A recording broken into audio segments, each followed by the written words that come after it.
kekalahan kita 0-6 menghadapi Jepang menurut gue ya salah satunya adalah ketidakjelian tim pelatih dalam meramu strategi. Kan lebih fair kalau menurut gue yang jadi tuan rumah itu yang rankingnya paling kecil. Wih. Iya dong. Setuju. Indonesia dong, setuju. Ya kalau yang rankingnya besar paling tinggi jadi tuan rumah ya dia semakin kuat dong. Menemukan striker itu sulit. Susah. Menemukan striker itu sulit, tapi sekarang adalah di level U23 yang banyak mungkin. Ya. Yang akan terjadi yang bakal terjadi untuk naturalisasi untuk persiapan kualifikasi Piala AFF U23 dan juga Piala AFF nanti. Kayak Piala AFF enggak lah. Tapi kualifikasi Piala AFF U23. Dan ini bisa dimaksimalkan kalau memang levelnya pemain ataupun striker U23 ini sudah memang levelnya selevel dengan para pemain senior yang ada sekarang.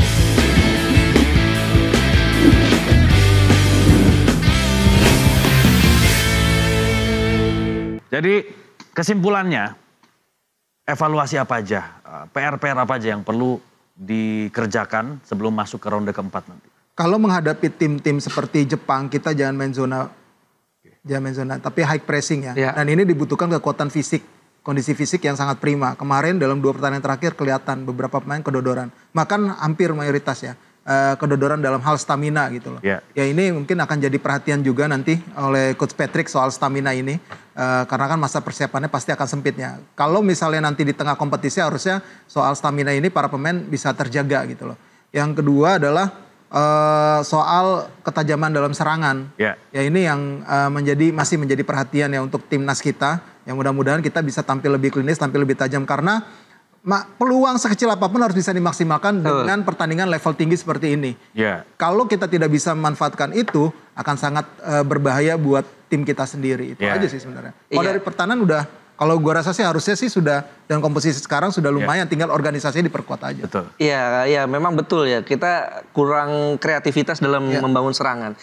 Catatannya sejak Coach Patrick datang ya, kan artinya ada 4 pertandingan yang kita lewati, kita itu kebobolan, kita cuma bisa cetak 2 gol ya. Bahrain 1, China 1, dan kebobolannya 11. Ini cukup banyak, artinya hanya cetak 2 gol, kebobolan 11, ini PR yang harus betul-betul benahi oleh Coach Patrick.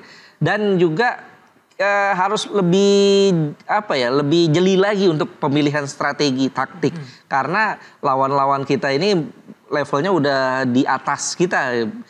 Bisa jadi Uni Emirat Arab, bisa jadi Irak, bisa jadi Qatar atau Arab Saudi. Mungkin yang kita kenal betul-betul Arab Saudi ya karena 2 kali sudah bertemu. Ya itu pun pelatihnya bukan Patrick Kluivert loh. Betul, dan bukan Patrick Kluivert. Nah ini yang harus menurut gue harus jeli di situ. Kekalahan kita 0-6 menghadapi Jepang menurut gue ya salah satunya adalah ketidakjelian tim pelatih dalam meramu strategi. Karena padahal materi pemain udah bagus semua. Materi pemain bagus tapi seakan-akan kita ibaratnya anak SMA melawan anak TK gitu. Sangat jauh kelasnya. Ini yang membuat gue sangat disayangkan. Di saat kita sudah percaya dirinya tinggi harus jatuh ke bawah lagi, ke dasar lagi. Tuan rumah ronde keempat udah fix belum sih Arab sama Qatar? Belum diumumin, cuma kan sumber-sumber dari dalam AFC-nya kan udah bocorin ya. Kalau yang dipilih tuh Qatar sama Arab Saudi, bahkan Irak tuh sampai bikin pernyataan. Karena dia tahu nih, udah dapat kabar juga pasti. Harus minta transparansi soal pemilihan tuan rumah ini. Karena mereka pengen banget jadi tuan rumah, mereka tahu menjadi tuan rumah ini sangat krusial. Di putaran keempat, Irak sangat terobsesi banget juga untuk bisa lolos ke Piala Dunia. Untuk pertama kalinya ya kayaknya Irak ya. Iran mungkin now or never ya. Iya makanya ini karena ini bisa dibilang Irak juga generasi emasnya mereka nih. Lagi generasi emasnya mereka, makanya mereka terobsesi banget untuk bisa lolos ke Piala Dunia. Nah, ini yang kita tunggu nih bagaimana AFC nanti akhirnya dalam penetapan tuan rumah. Kan drawing kita 17 Juli ya. 17 Juli ya. Iya, gue juga agak aneh sih. Harusnya kan di fase penentuan ini kenapa nggak home away aja sih gitu kan.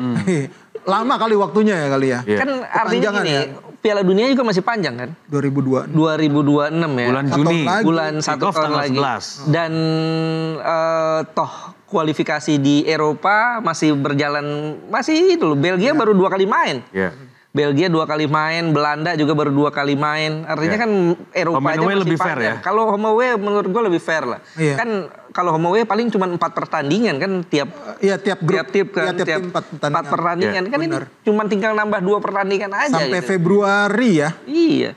Sampai Desember kan masih dapat kan masih ada. Desember masih dapat ya benar. Masih ada FIFA match di September dan Oktober. Kenapa nggak di home away aja? Cuy, ini yang menurut gue yang agak Oke, bapak-bapak FIFA mohon didengarkan Mas. Iya, kenapa di jeda Septembernya ya? Kenapa harus dari Oktober? Kenapa nggak langsung September aja gitu? September, betul kan? Iya. Home away. Ini menurut gua nggak fair sih. Artinya siapa yang dapat tuan rumah, mereka lah yang akan punya potensi paling besar untuk bisa lolos langsung dari. Setuju, Pak. Salaman, cium tangan lah. Karena Piala Dunianya aja kan lebih panjang. Jumlah pertandingan lebih banyak dengan peserta yang juga bertambah. Kalaupun ngejar untuk konfederasi ya playoff round 5-nya itu masih kekejar sih. Masih kekejar. Masih ada September, Oktober kok. Iya benar. AFC-nya mungkin lagi kebanyakan kompetisi kayaknya. Betul. Di tahun depan ataupun di tahun ini gitu. Bulan September dia ada kondangan mungkin.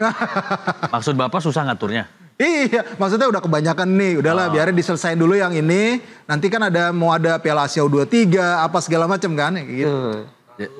Atau gini, kan di sana satu negara-negara Timur Tengah udah satu jadi tuan rumah, harusnya di luar Timur Tengah. Fairnya sih begitu. Iya, Indonesia begitu. Atau karena non Timur Tengahnya cuma satu nih, ya udahlah di sini aja semua gitu. Iya benar. Akan lebih fair kalau menurut gue yang jadi tuan rumah itu yang rankingnya paling kecil. Iya dong. Indonesia dong, setuju.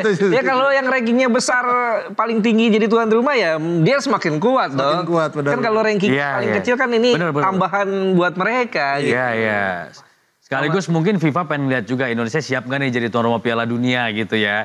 Dan kita kan kalau masalah hospitality menjadi tuan rumah kita juaranya ya. Luar biasa kita kalau menjamu dan menservis tim-tim yang bertanding di Indonesia itu kita pol-polan lah pokoknya. Atau pemilihan tuan rumahnya polling gitu ya melalui netizen kita menang. Ya kalau lewat polling menang kita pasti. Kalau naturalisasi gimana? Tambahan-tambahan karena tadi kan posisi-posisi krusial tadi, Ais bilang ini belum ada nih pelapisnya. Kalau cedera atau akumulasi kartu. Iya, gue pikir ada beberapa pemain ya. Menemukan striker itu sulit. Susah. Menemukan striker itu sulit. Tapi sekarang adalah di level U23 yang banyak mungkin.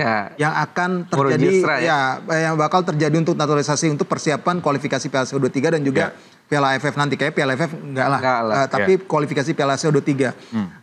Dan ini bisa dimaksimalkan kalau memang levelnya pemain ataupun striker U23 ini sudah memang levelnya selevel dengan para pemain senior yang ada sekarang ya. Ya kita sih berharap para pemain yang direkrut nanti yang U23 ini bisa diijon pemain striker muda ini untuk ke timnas senior untuk menjadi pelapis oleh Romani. Romani pun masih muda kan sebenarnya. Yang pasti memang sekarang lebih kepada kalau gue lihat naturalisasinya ngejar yang buat U23 untuk menambah kekuatan di U23. Yang mudah-mudahan ada satu pemain yang nyelip lah nanti bisa dimaksimalkan ataupun dimanfaatin buat ke timnas senior.